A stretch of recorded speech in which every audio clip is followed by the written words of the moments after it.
to the second user video of Show Us Your Swing, and this one is Mrs. Finch.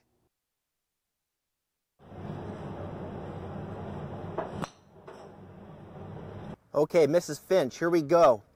Doing very good here. I know you're working on the club face and trying to keep it more closed going back. You're doing that nicely. That club face is definitely more closed, but let's keep the club head a little bit more out in front of you and not so far to the inside. Okay, so I'm going to show you how to do that. And the reason I say that is when you go to the top, I think it's going to allow your hands to be a little bit higher at the top rather than your hands very low and behind you. So I'm going to show you how to take this club head and keep it a little bit more out in front of you, and then how to get your hands to be just a little bit higher.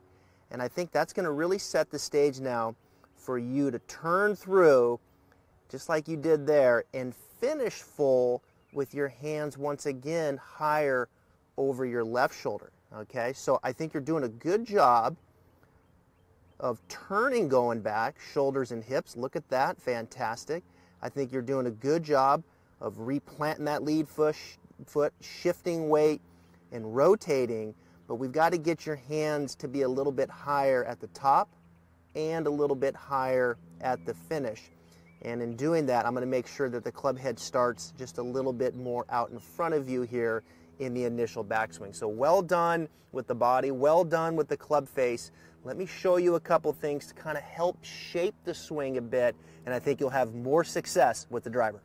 All right, Mrs. Finch, I got a couple things for you that I think is going to help you hit your driver. Now, you alluded to the club face in your note, keeping it more closed going back, and I can see the face is definitely pointing down to the ground. You haven't rotated the face open, but you're kind of getting it in here. So my advice to you, keep the club head a little bit more out in front of you with the same club face. Now, from there, I think you're going to be able to turn and get your hands up a little bit higher and point the club a little bit more off to the left like this. You'll notice because the club had gotten here, your hands were very low and the club was pointing way over there like that. So just keep the club head out here. Your hands will travel up, and then watch how I lay this club down a little bit, kind of back on this right wrist or this trigger finger. I can feel that club laying down back there, more horizontal versus that of vertical. So I like that for you there, kind of 1, 2. All right, now we're going to go to face on, and from here as we swing through, we're going to let the hands now travel back up over the left shoulder like this, and look at the right foot come up to the toe. I think it's difficult for you because you're in here that when you swing through, it's hard to get enough momentum going to the left and get this swinging over your left shoulder. I think what you'll find is as you get your hands up here, you'll have more momentum to swing your hands kind of more up here over your left shoulder like that with your right foot up onto the toe. So just do it in steps. Go 1, there's the club head. 2, there's my hands in the club shaft.